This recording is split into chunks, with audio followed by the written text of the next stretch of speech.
안녕하세요. 오늘 알아두면 가장 있어 보이는 경제 또는 정보기술 이야기 단 하나만 골라서 전달드리는 티묵 모닝 2022년 8월 9일자입니다. 오늘 가져온 이야기는 미국 상원 인플레이션 감축법 통과예요. 미국 현지 시간으로 8월 7일 미국 상원 의원은 4,300억 달러 한국 돈으로 약 558조 원에 달하는 법안 하나를 통과시켰습니다. 쉽게 말해 국회에서 이 법안을 넣자는 큰 단계 중 하나가 통과되었다는 뜻이에요. 여기서 558조 원은 얼마나 큰 돈이냐면 한국의 2022년 최종 예산안이 607조 원이었습니다. 한국의 한 해 돌아가기 위해서 사용하기로 한 금액이 607조 원이라는 뜻이에요. 가계부로 따지면 총 지출이 말이죠. 약 50조 원 정도 차이가 나긴 하지만 차이를 감안하더라도 미국 국회 상원에서 이번에 통과시킨 하나의 법안이 한국이라는 작지 않은 국가의 예산 사이즈와 거의 맞먹는 크기라는 말입니다. 이 법안은 바로 2022 인플레이션 감축법이라고 불리고 있고요. 이름만 보면 물가 상승을 줄이기 위한 법안이긴 한데 그 미래의 물가 상승을 억제하는 방식이 현재 전 세계의 현안 중 하나를 담고 있기 때문에 다룰 수밖에 없었습니다. 당연히 하나의 법안이 물가 상승 억제하는데 돈 쓰자 한 줄로 끝날 리도 없고 그런 법안에 558조 원을 쏟아붓지는 않을 거예요. 뜯어보면 뭔가 있겠죠? 그럼 간단하고 이해하기 쉽게라도 이 법안이 무엇을 담고 있는지 한번 살펴보도록 하겠습니다. 결론부터 이야기하자면 인플레이션 감축법은 미국 전반적으로 친환경 에너지를 사용한 에너지 생산과 사용 효율을 높이고 그 후에 사람들이 살아가는데 중대한 비용을 낮추려고 신경 쓰면서 여기저기 국가에서 돈이 나갈 텐데 대신 여유 있는 곳에서 이득을 가져와 국가의 적자를 줄이는 방식으로 물가 상승 문제를 전반적으로 궁극적인 해결을 하자는 법안입니다. 즉 단순히 어디 있는 물건 더 싸게 구하고 당장 비싼 곳에 보조금 줘서 물가 낮추자는 것과는 결이 조금 다르다는 것이 특징이에요.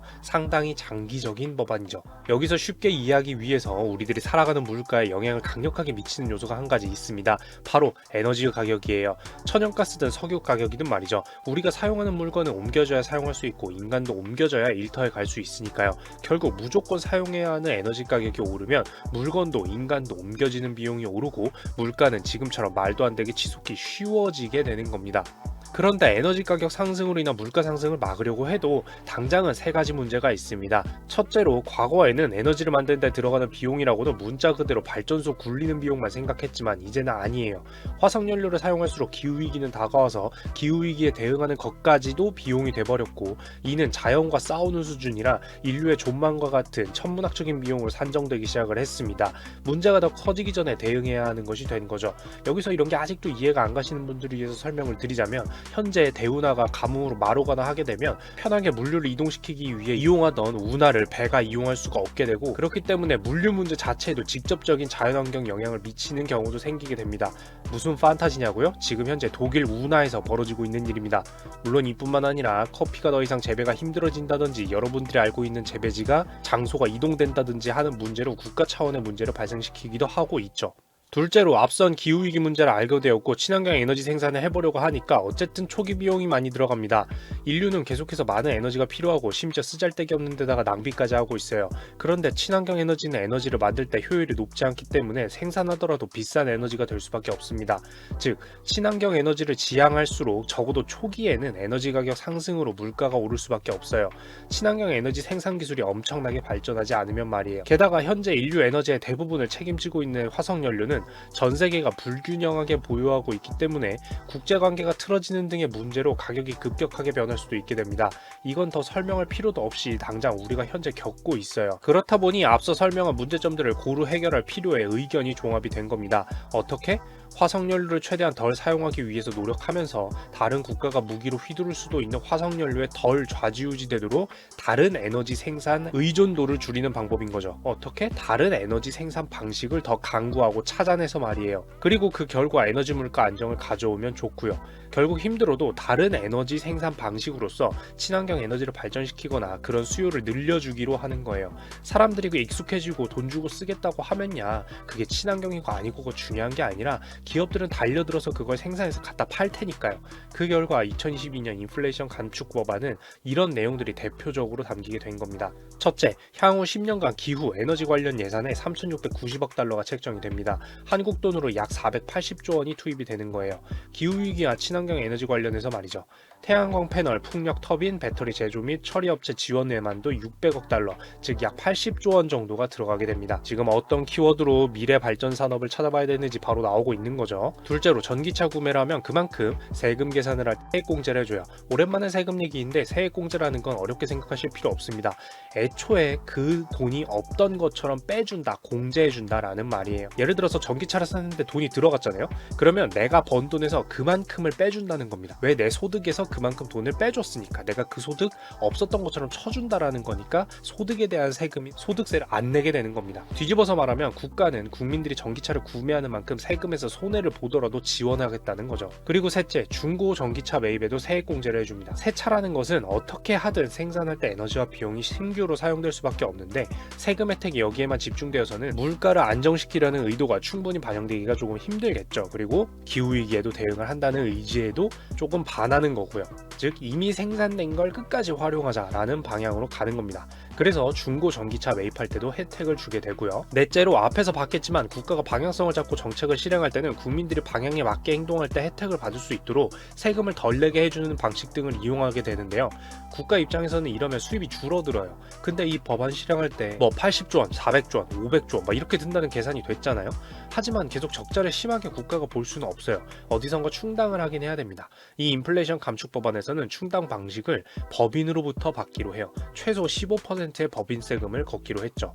아무래도 우리가 알고 있는 근로소득세가 15.4%로 단순히 15% 세금이라고 하면 적다고 느끼시는 분들도 있겠지만 미국 민주당의 주장에 따르면 연소득이 1조 3천억 원을 넘는 대기업에 속하는 법인은 여러가지 각종 혜택 등을 극한으로 활용하기 때문에 실질적으로는 거의 세금을 내지 않는 법인들도 존재하게 된다고 합니다.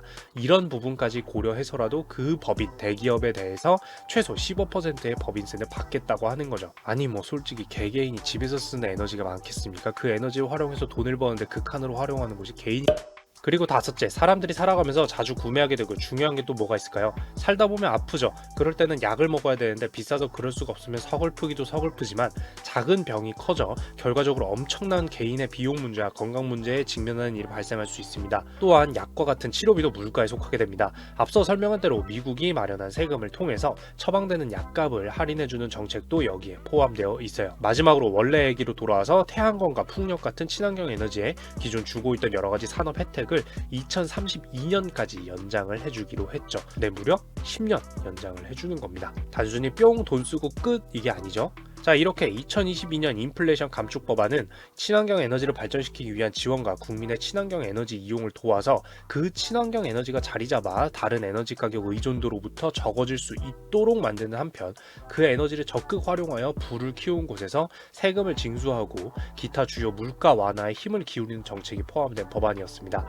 금융스러운 얘기를 마지막으로 섞자면 친환경 주식들 신났겠죠? 네, 결국은 리백도 마찬가지고 과거에 다뤘던 것처럼 이 친환경이 중요하다라는 논지는 기후위기가 심각해지면서 절대 줄어들 수가 없다라는 걸 다시 한번 확인시켜주고 각인시켜주는 이벤트라고 할 수가 있겠습니다. 자, 그렇다면 마지막으로 이 법안이 미국 현지 시간 8월 7일 미국 상원에서 통과가 되었으면 미국에는 상원의원이 있고 하원의원이 있듯이 또 어디서 통과가 되어야 할까요? 이번 주에 하원에서도 통과가 되어야 합니다. 미국의 국회는 상원과 하원으로 나뉘니까요. 이제 이번 주에 하원에서 이 법안이 처리가 되면 그 다음 미국 바이든 대통령의 손으로 넘어가고 서명한 다음 공표될 일만 남은 겁니다. 참고로 이 인플레이션 감축 법안이 상원에서 통과가 되면서 미국 대통령은 법안을 통과시켜서 감사하다고 말을 전하기까지 했는데요. 포인트는 뭐예요? 애초에 대통령 손까지 넘어가면 서명하고 통과될 법안이라는 뜻입니다. 왜? 통과돼서 감사하다는 뜻은 거기서만 되면 됐는데 내 손까지 오게 해줘서 고맙다 이렇게 얘기하는 거잖아요. 그렇죠? 자, 현재 세상의 주요 현안 두 가지 물가 상승과 기후위기에 관련된 법안인 만큼 이 어마어마한 법안이 미국에서 입법되는 전초인 미국 상원 통과 다루지 않을 수가 없었어요. 정리하자면 미국의 2012년 인플레이션 감축 법안은 상원 통과 이후 하원과 대통령 서명을 남겨두고 있습니다. 이 법안은 친환경 에너지 산업을 발전시켜 기후위기에 대응하는 것뿐만 아니라 현존 에너지 가격에 문제가 생기는 것으로부터도 벗어날 수 있도록 만드는데 어떠한 포인트를 두고 있는지도 알 수 있는 이벤트였죠. 자, 여기까지 오늘도 있어 보이는 경제 정보기술 이야기로 커피 한잔 즐기실 수 있도록 준비를 해봤는데요.